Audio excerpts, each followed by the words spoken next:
4 वाजता उठायचं होतं, पण उठतो करता 4:30 वाजले कळलं नाही आणि हे माझं डेली जो रुटीन आहे, की उठल्याबरोबर आधी पाणी गरम करायचं, कोमट पाणी करून प्यायचं आणि जेव्हा पाणी पिते तर कोणाला किडसवाणं असं वाटू शकते, की ब्रश न करता पाणी प्यायचं म्हणून. बट खरं सांगते काही बिमाऱ्यावर असं ते औषध म्हणून काम करते आणि हे मी खूप वर्षाआधी ऐकलं होतं.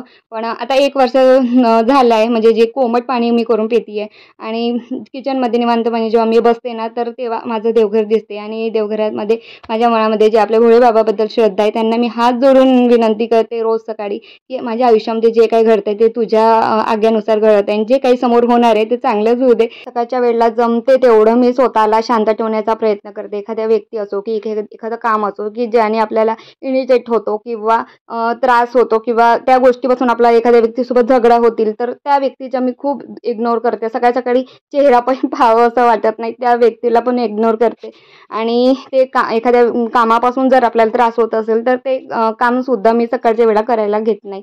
आणि त्यानंतर आधी इकडे मी खराट्याने झाडून घेतला, अंगण सडा टाकला आणि इकडे जे वरचा पोर्च आहे, तो आधी पाणी टाकून घासून काढून घेतला. त्यानंतर जे आपले रोपटे आहे, आता इकडे भयंकर ऊन तपणार आहे. समोर इकडे उन्हाळा चालू झालेला आहे. कालपासून तर खूपच म्हणजे ऊन अशी वाटत होती. तर इकडे झाडांना सुद्धा इकडे पाणी देऊन दिलं. त्यानंतर चक्कीसमोर तिकडे पण पाणी टाकून घेतलं. गेटच्या बाहेरचं जे काही आपलं झाडाचा कचरा असते ते पण झाडून घेतलं. चक्की पण तिकडे क्लीन करून घेतली आणि त्यानंतर आपण इकडे जे तुळस आहे वर ठेवलेली, तर तिकडे ओटा आहे, तो ओटासुद्धा पुसून घेते. चक्कीच्या आतमध्ये सुद्धा लक्ष्मीसमोर सुद्धा पुसून घेते, कारण तिथे पण रांगोळीसुद्धा काढते मी. तर इकडे तुळशीसमोर आणि चक्कीमध्ये जाऊन आपली रांगोळी आहे ते इकडं काढण्याचं हे जे सकाळचं काम आहे ते जेवढं लवकर आटपेल तेवढं चांगलं असते. आणि त्यानंतर इकडे माझं रांगोळीचं काम सकाळी आटपून झालेलं आहे. त्यानंतर देवघरामध्ये आली. देवघरामध्ये रोज मला आज एकतरी दिवा पाझरलेला असं दिसत आहे. नाहीतर रोज 2ही दिवे दिसत नाही, कारण आपला उंदीर मामा येतो आणि 2ही दिव्यातला वाती किंवा दिवे घेऊन जातो, कारण तेल असते त्यामध्ये म्हणून. तर सकाळी इकडे घरसुद्धा झाडून घेतलं, पुसून घेतलं. कारण हे माझं डेली रुटीन नाही आहे. म्हणजे आज जे आहे मला बाहेर जायचं होतं.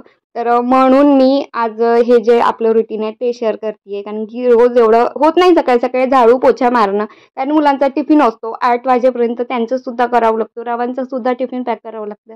म्हणून पुन्हा घराचा पोछा मारून घेतला आणि त्यानंतर अंघोळ-पांघोळ आटोपले आणि आता इकडे चाय मांडून घेतला मी आणि पोहेसुद्धा करायला घेतलेले आहे. आज आहे रथसप्तमी आणि म्हणून इकडे आपला पाट जे असते तिथे गाजर, ऊस, बोरं, वाल्या शेंगा आणि काय वाटाण्याच्या शेंगा असते ते ठेवते. माझ्याकडे जे आहे ते अवेलेबल आहे ते मी इकडे ठेवून घेतलं आणि म्हणते की ते पुशाला म्हणजे कोणी मंजनचा डबा पण ठेवतात सकाळी आणि अंघोळ झाल्यानंतर जे आपलं साहित्य लागते शृंगाराचं ते पण सुद्धा ठेवायचं. तर इकडे मी आपली पूजा वगैरे करून घेतली. दिवा, अगरबत्ती सगळ्या गोष्टी आपल्या करून घेतलेल्या आहे आणि त्यानंतर आज रथसप्तमी. मुगाच्या डाळीची खिचडी असं संक्रांतीला महत्त्व आहे. तसंच आपल्या याला पण रथसप्तमीला पण महत्त्व असते. तर इकडे रथसप्तमीचं हे जे आहे ते माझ्या आईकडे तर बिलकुल करायचं नव्हतं. करतच नव्हतं म्हणजे गाडग्याचं जे आहे पूजा विधी कोणते काही तर ते करतच नाही. आम्ही पाक बघितलंच नाही. तर इकडे सासूकडे माझ्या होतं. तर इकडे सासूबाईंनी जसं मला त्या सांगत गेल्या. लवकर माझं असं लग्न झालं. त्यानंतर असं कळलंच नाही की म्हणजे हे असं करते की ते असं करते म्हणून. तर त्या जसं मला सांगत होत्या की आज हे आहे, याला याचं महत्त्व असते.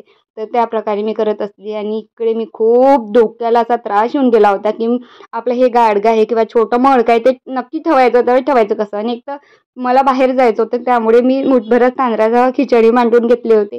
तर म्हणून इकडे मी आपलं जगरं आहे ते पण मोठं करायचं नव्हतं. म्हणून इकडे मी गॅसवरची शेगडी आणली ती ठेवली आणि छान मस्त आपलं मडकं बसवलं.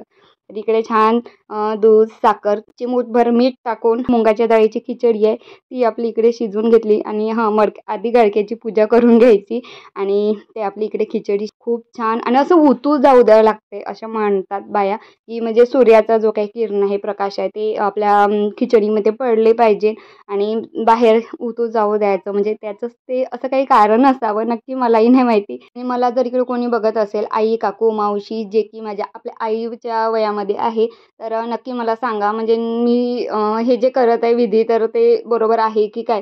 मला जशी माझी सासूबाई सांगायची तर त्या पद्धतीमध्ये इकडे मी करण्याचा प्रयत्न करते आहे. आणि इकडे आपली खिचडी रेडी झाली की त्या खिचडीचा नैवेद्यसुद्धा आपल्या पुरुषाला देऊन घरामध्ये देवाला देऊन ही विधी इथेच पार पडते.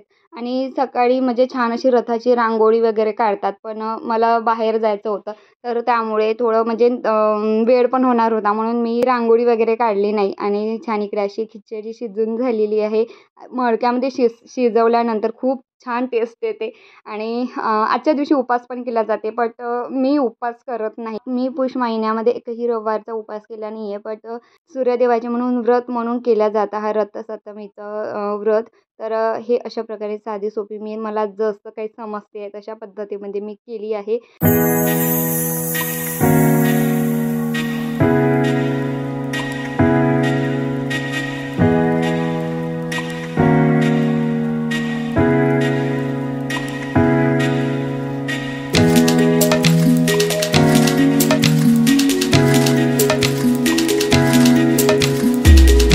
बाहेर जोपर्यंत खिचडी शिजत होती तोपर्यंत मी माझं आवरून घेतलेलं आहे. म्हणजे कुठेतरी जायचं आहे, जायचं आहे सांगत आहे. पण नक्की आता सांगते कुठे जायचं आहे ते.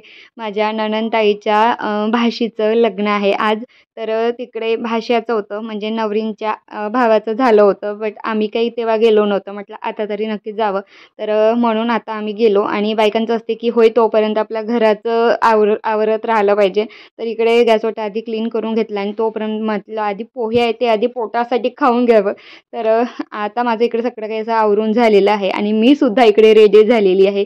आय होप तुम्हाला आजचा मेकअप माझा आवडलेला असावा. आणि हे जी टिकली आहे माझी तर ती खूप छोटी दिसत आहे मला माहिती आहे. कारण मोठी टिकली आहे ते दिसत नाही आहे कुठे तर ते. आणि टिकलीच्या खाली मी कुंकू तसंही लावणारच आहे.